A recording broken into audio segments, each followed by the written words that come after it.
Good morning दोस्तों, Amit life maker YouTube channel पे आप लोगों का स्वागत है। देखिए दोस्तों, आज के सेशन में हम लोग करने वाले हैं आज का करंट अफेयर्स 23 जनवरी 2025 का। दोस्तों देखिए हम लोग स्टार्ट करते हैं। दोस्तों देखिए पहला क्वेश्चन है। देखिए दोस्तों, जो विद्यार्थी बाइलिंगुअल होंगे तो यहाँ इंग्लिश में भी करंट अफेयर्स दिया गया, आप वो लोग इंग्लिश वाला देख लेंगे। हम हिंदी में करवाते हैं। दोस्तों देखिए पहला क्वेश्चन है कि जनवरी 2025 में 20वीं वैश्विक जोखिम रिपोर्ट 2025 जारी की गई है। यह रिपोर्ट कौन जारी करता है दोस्तों? यह करता है विश्व आर्थिक मंच। विश्व आर्थिक मंच, ऑप्शन नंबर बी सही है दोस्तों, विश्व आर्थिक मंच। देखिए दोस्तों, विश्व आर्थिक मंच WEF वर्ल्ड इकोनॉमिक फोरम द्वारा 20वीं वैश्विक जोखिम रिपोर्ट 2025 जारी की गई है। वैश्विक जोखिम रिपोर्ट WEF द्वारा प्रकाशित एक वार्षिक रिपोर्ट है। यह अल्पकालिक 2 वर्ष और दीर्घकालिक 10 वर्ष अवधि में प्रत्याशित सबसे अधिक दबाव वाले वैश्विक जोखिमों का विश्लेषण प्रस्तुत करती है। भारत के लिए शीर्ष जोखिम रिपोर्ट में भारत के लिए शीर्ष 5 जोखिमों पर प्रकाश डाला गया है, जिनमें जल आपूर्ति की कमी, झूठी जानकारी और भ्रामक प्रचार, मानव अधिकारों तथा नागरिक स्वतंत्रता का हनन, प्रदूषण, वायु, जल और मिट्टी और श्रम एवं प्रतिभा की कमी शामिल है। शीर्ष वैश्विक जोखिम: तात्कालिक जोखिम अगले 2 वर्ष, झूठी और भ्रामक जानकारी, चरम मौसम की घटनाएं और राज्य आधारित सशस्त्र संघर्ष। अगला है दोस्तों, दीर्घकालिक जोखिम अगले 10 वर्ष, चरम मौसम की घटनाएं, जैव विविधता की हानि और परिस्थिति तंत्र का पतन तथा पृथ्वी प्रणालियों में महत्वपूर्ण परिवर्तन। अगला क्वेश्चन है दोस्तों, जनवरी 2025 में औपचारिक रूप से ब्रिक्स का 9वां भागीदार देश कौन सा अफ्रीकी देश बना है दोस्तों? तो Nigeria, Belarus, Bolivia, Cuba, Kazakhstan, Malaysia, Thailand, Uganda और उज्बेकिस्तान के साथ ब्रिक्स का 9वां भागीदार देश बन गया है। ब्राजील, रूस, भारत और चीन ने 2009 में ब्रिक्स की स्थापना की थी। दक्षिण अफ्रीका 2010 में इसमें शामिल हुआ। इसे ग्रुप ऑफ 7 G7 के अग्रणी औद्योगिक देशों के प्रति संतुलन के रूप में स्थापित किया गया था। सऊदी अरब को ब्रिक्स में शामिल होने के लिए आमंत्रित किया गया है, जिसका विस्तार 2023 में ईरान, मिस्र, इथियोपिया और संयुक्त अरब अमीरात को शामिल करने के लिए किया गया था। अगला क्वेश्चन है 3 नंबर में है, विदेश मंत्रालय ने हिंद महासागर रिम एसोसिएशन IORA का अगला महासचिव किसे नियुक्त किया गया दोस्तों? तो संजीव रंजन को नियुक्त किया गया। विदेश मंत्रालय ने भारतीय विदेश सेवा IFS अधिकारी संजीव रंजन को हिंद महासागर रिम एसोसिएशन IORA का अगला महासचिव नियुक्त किया गया है। भारतीय विदेश सेवा के 1993 बैच के एक अनुभवी राजनयिक श्री रंजन जल्द ही अपनी नई भूमिका संभालने वाले हैं। महासचिव के रूप में रंजन IORA के उद्देश्यों को आगे बढ़ाने के प्रयासों का नेतृत्व करेंगे तथा क्षेत्र के विकास और स्थिरता में योगदान देंगे। इंडियन ओशन रिम एसोसिएशन एक क्षेत्रीय संगठन है जो हिंद महासागर की सीमा से लगे देशों को जोड़ता है। आर्थिक सहयोग, सतत विकास और क्षेत्रीय सुरक्षा जैसे क्षेत्रों में सहयोग को बढ़ावा देता है। IORA यानी हिंद महासागर रिम एसोसिएशन एक अंतर्राष्ट्रीय संगठन है। अगला क्वेश्चन है, दी वर्ल्ड आफ्टर गाजा पुस्तक के लेखक कौन है? तो Pankaj Mishra. The world after Gaza पुस्तक के लेखक कौन है? तो पंकज मिश्रा। कौन है? पंकज मिश्रा।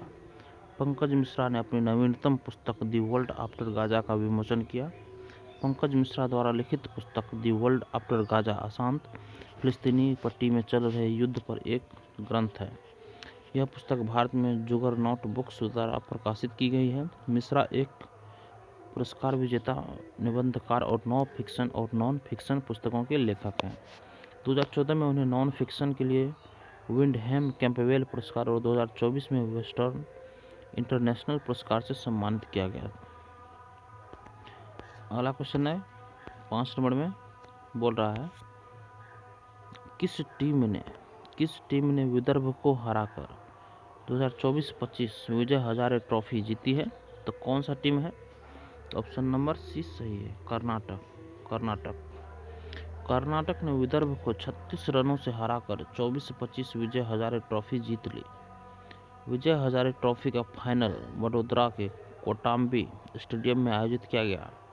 कर्नाटक ने 7 मैचों में सिर्फ एक हार के साथ ग्रुप चरण समाप्त किया। उसने नॉकआउट में बड़ौदा और हरियाणा को हराया। कर्नाटक ने पहली बार 2013-14 सीजन में टूर्नामेंट जीता था। कर्नाटक के अलावा केवल तमिलनाडु, मुंबई, सौराष्ट्र ने ही यह खिताब जीता है। विजय हजारे ट्रॉफी, जिसे रणजी वनडे ट्रॉफी के नाम से भी जाना जाता है, विजय हजारे के सम्मान में शुरू की गई थी। अगला क्वेश्चन है, उत्तराखंड कैबिनेट ने मुख्यमंत्री पुष्कर सिंह धामी की अध्यक्षता में यूसीसी मैनुअल को मंजूरी दी। यूसीसी का मतलब क्या है? देखिए, यूसीसी का मतलब है दोस्तों यूनियन सिविल कोड, मतलब समान नागरिक संहिता। देखिए, मुख्यमंत्री पुष्कर सिंह धामी की अध्यक्षता में 20 जनवरी को राज्य सचिवालय में आयोजित कैबिनेट बैठक के दौरान समान नागरिक संहिता यूसीसी नियमावली को मंजूरी दी गई। विधायी विभाग द्वारा गहन जांच के बाद यह मंजूरी दी गई है, जिसने पहले ही नियमावली की समीक्षा की थी। यूसीसी पर उत्तराखंड के सीएम पुष्कर सिंह धामी ने कहा कि 2022 के चुनावों से पहले किए गए वादों को उनकी सरकार ने पूरा कर दिया है। उन्होंने कहा कि कार्यान्वयन की तारीखों की घोषणा जल्द ही की जाएगी। यूसीसी विधेयक को भाजपा सरकार ने 6 फरवरी 2023 को उत्तराखंड विधानसभा के विशेष सत्र के दौरान पेश किया था। अगला क्वेश्चन है दोस्तों, सरकार ने जनवरी 2025 में एंटिटी लॉकर लॉन्च किया। एंटिटी है। एंटिटी लॉकर का मुख्य उद्देश्य क्या है? तो देखिए दोस्तों, एंटिटी लॉकर का मुख्य उद्देश्य है, आपको 3 ऑप्शन सही है, सभी दस्तावेज संबंधी गतिविधियों का ट्रैक करना। देखिए, सरकार ने डिजिटल लॉकर की सफलता के बाद एंटिटी लॉकर लॉन्च किया है। यह एक नया डिजिटल प्लेटफॉर्म है जिसे संगठनात्मक और व्यावसायिक दस्तावेजों के प्रबंधन और सत्यापन को आसान बनाने के लिए डिजाइन किया गया है। इसे इलेक्ट्रॉनिक्स और सूचना प्रौद्योगिकी मंत्रालय के राष्ट्रीय ई-गवर्नमेंट डिवीजन द्वारा विकसित किया गया है। कॉरपोरेशन, सूक्ष्म, लघु और मध्यम आकार के व्यवसाय, एमएसएमई, ट्रस्ट, स्टार्टअप और सोसाइटी सहित संगठनों को इस सुरक्षित क्लाउड आधारित प्लेटफॉर्म द्वारा सेवा प्रदान की जाती है। यह तकनीक सभी दस्तावेज संबंधी गतिविधियों का ट्रैक रखता है, जिससे अधिक पारदर्शिता और उत्तरदायित्व सुनिश्चित होता है। यह प्रसंस्करण में देरी को समाप्त करता है और दस्तावेज सुरक्षा को बढ़ाता है। अगला क्वेश्चन है दोस्तों, निम्नलिखित में से कौन से कथन सही है? निम्नलिखित में से कौन से कथन सही है दोस्तों? देखिए, ऑप्शन नंबर फर्स्ट इसका सही है, केवल एक सही है। भारतीय नौसेना को ला पेरोस बहुपक्षीय अभ्यास में भाग लिया। भारतीय नौसेना ने ला पेरोस बहुपक्षीय अभ्यास में भाग लिया। एक बहुपक्षीय अभ्यास ला पेरोस की मेजबानी फ्रांस द्वारा की गई। इस अभ्यास में 9 इंडो पैसिफिक देश की नौसेनाओं ने हिस्सा लिया। यह अभ्यास हिंद महासागर और प्रशांत महासागर के बीच रणनीतिक रूप से महत्वपूर्ण मलक्का, सुंडा और लोम्बोक जलडमरू मध्य में आयोजित किया गया। इस अभ्यास के लिए भारतीय नौसेना के आईएनएस मुंबई को तैनात किया गया। इस अभ्यास का नेतृत्व वाहक चार्ल्स डी गॉल की अध्यक्षता वाले फ्रांसीसी कैरियर स्ट्राइक ग्रुप CSG ने किया। अगला क्वेश्चन है दोस्तों, भारत के उत्तर पूर्वी राज्यों में 21 जनवरी को निम्न में से किस राज्य का राज्य दिवस नहीं मनाया जाता? किस राज्य का राज्य दिवस दोस्तों नहीं मनाया जाता 21 जनवरी को? तो सिक्किम का नहीं मनाया जाता है दोस्तों, बाद में कि मणिपुर का मनाया जाता है, त्रिपुरा, मेघालय। देखिए, हर साल 21 जनवरी को भारत के उत्तर पूर्वी राज्यों मणिपुर, मेघालय और त्रिपुरा अपने राज्य दिवस के रूप में मनाते हैं। यह दिन उस ऐतिहासिक क्षण का प्रतीक है जब उन्होंने 1971 के उत्तर पूर्वी क्षेत्र पुनर्गठन अधिनियम के भारत का रत्न अधिनियम के तहत पूर्ण राज्य का दर्जा प्राप्त किया था। दोस्तों, भारत का रत्न के रूप में जाना जाने वाला मणिपुर का एक लंबा और शानदार इतिहास है, जो इसके पारंपरिक कला रूपों, नृत्य और साहित्य से चिन्हित है।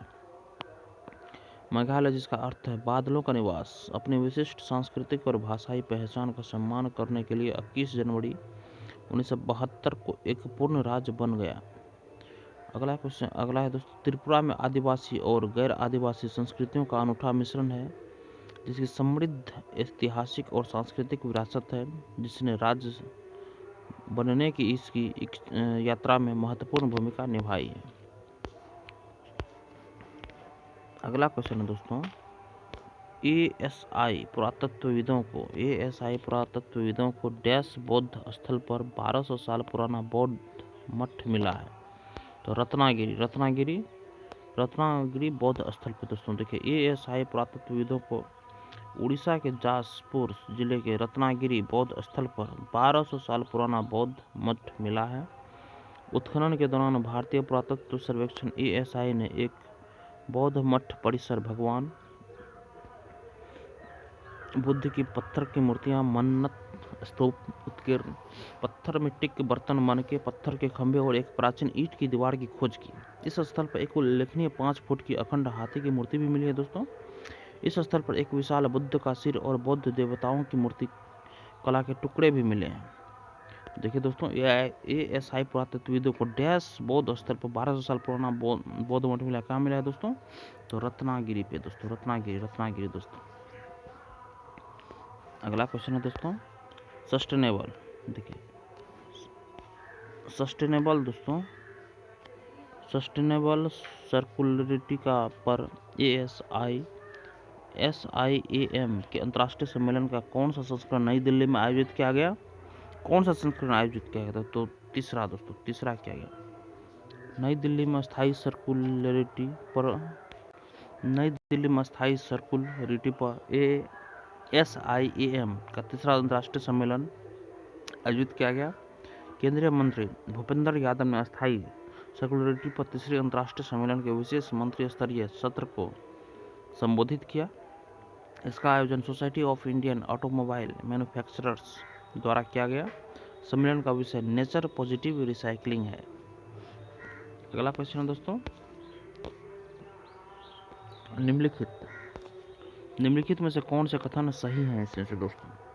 देखिए दोस्तों, इसमें से पहला, भारत का मुख्य निर्यात बिना भुनी कॉफी बीन्स है। सही है दोस्तों। 2 में है 2022-23 में 2,48,000 मीट्रिक टन उत्पादन के साथ कर्नाटक कॉफी उत्पादन में शीर्ष पर है। सही है दोस्तों।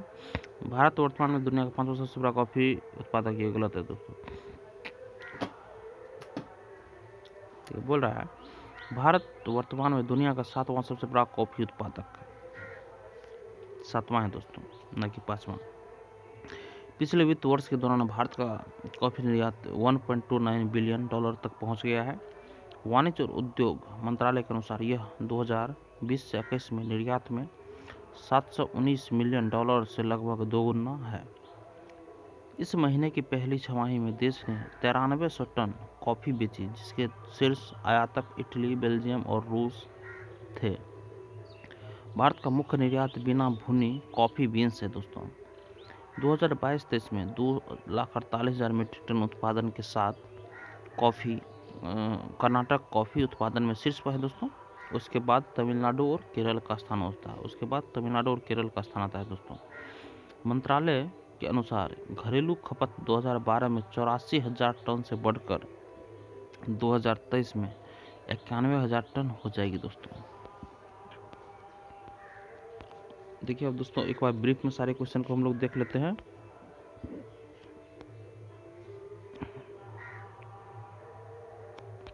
देखिए पहला क्वेश्चन है दोस्तों, इसमें